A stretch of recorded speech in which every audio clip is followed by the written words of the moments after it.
One thing that we forgot about Trump's ballroom is that establishment liberals love to waste money too. In a shockingly expected turn of events, Gavin Newsom has implied that he wants to keep Trump's vanity projects, likely because he doesn't realize that people have gotten a taste for the real thing now.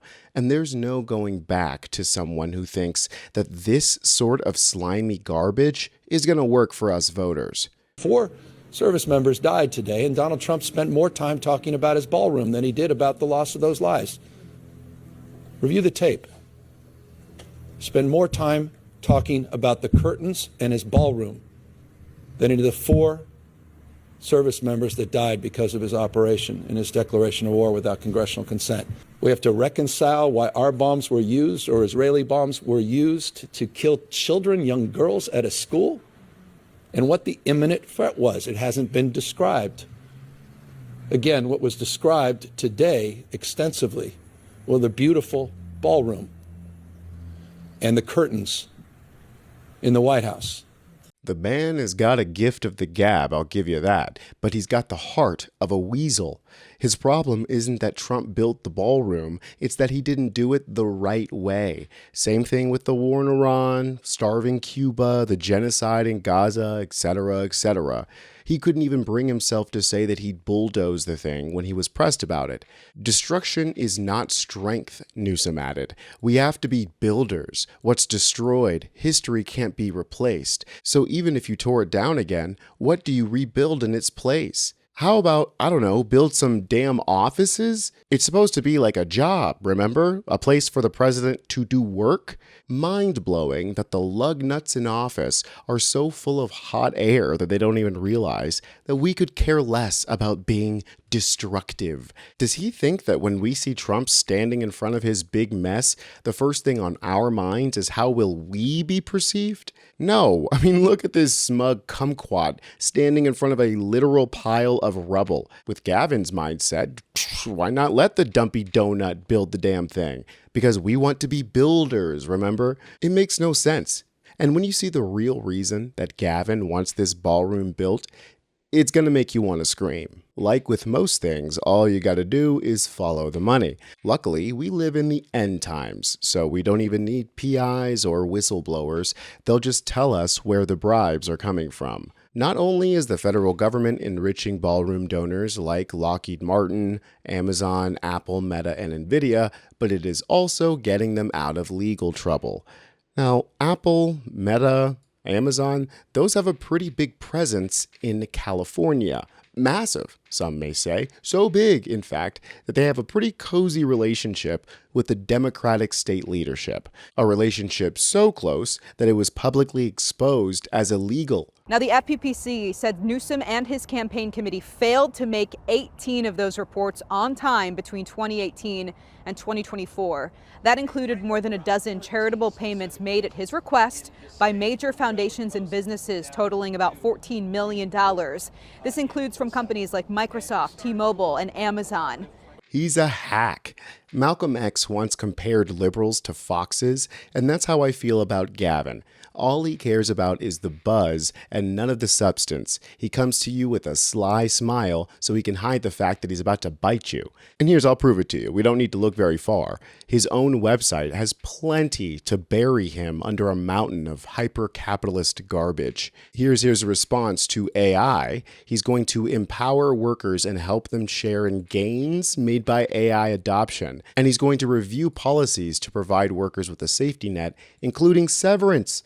Oh, don't worry, buddy. You're definitely going to lose your job to AI, but we'll have used AI to tell you about it first, and then we'll use AI to determine how much chump change we can afford to give you without upsetting the shareholders. I mean, all of this is just word salad for how they're going to embrace AI and the decimation of an already struggling workforce. Now, let's see how a real leader is approaching the challenge of AI.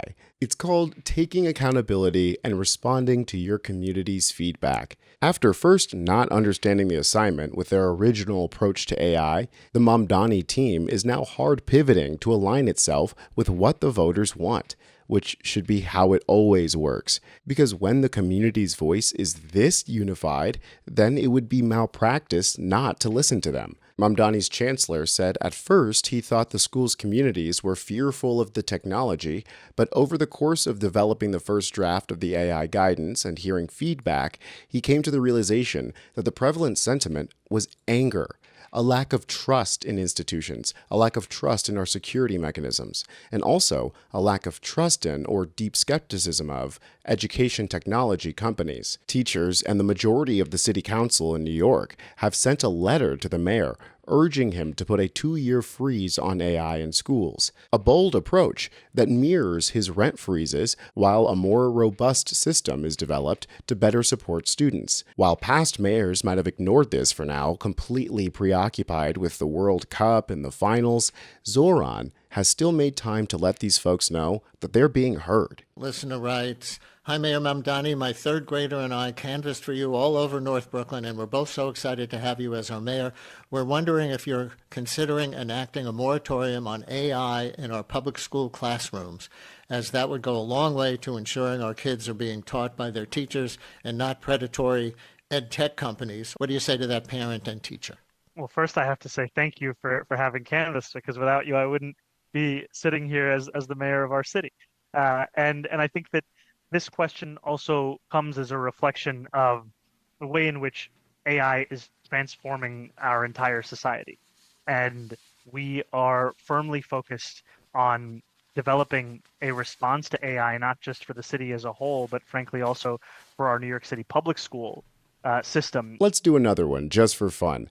This one came out yesterday, and clearly it's Newsom's answer to Mamdani's coach. We all know that California has plenty of waste, fraud, and abuse, so to sort this out should be very profitable. I'm expecting a very clear plan from the sharp, slick, and always sexy Gavin Newsom. Newsom convenes with tech industry leaders to advance government efficiency and effectiveness. So most of this is about modernizing websites for public comment and hiring processes and, getting permits, which is good. They say they're going to save about $500,000 from going paperless. Great, about a decade late, but that's great. But this is the big ticket item, $12 million through smarter tech contracts. What are smarter tech contracts? And it's AI. It is AI. It's using generative AI to do things so they can cut 6,000 jobs. Awesome. Yay, capitalism. Now let's see what the democratic socialist approach is to waste, fraud, and abuse. Working New Yorkers are extremely careful with their money, because they have to be. It's time they had a city government that was just as careful with their money too. That's why we created COGE, the Commission on Government Efficiency. COGE will do a deep dive of the city's charter, all 779 pages, and find opportunities to make our city run faster, better, and more effectively. Then, they'll put those proposals up for a vote by you this November. But we can't do it without hearing directly from you. This week, there are 3 public hearings. Today, tomorrow, and Thursday. Come with your ideas, your feedback. We're there to listen. Point made, right? Gavin Newsom talks a big game. His press office posts some funny memes sometimes. But scratch the surface and we see the same oligarchy steering this country into fascism. Get the real analysis right here on US Democratic Socialists. I'm Tony Hinderman, and I'll catch you next time.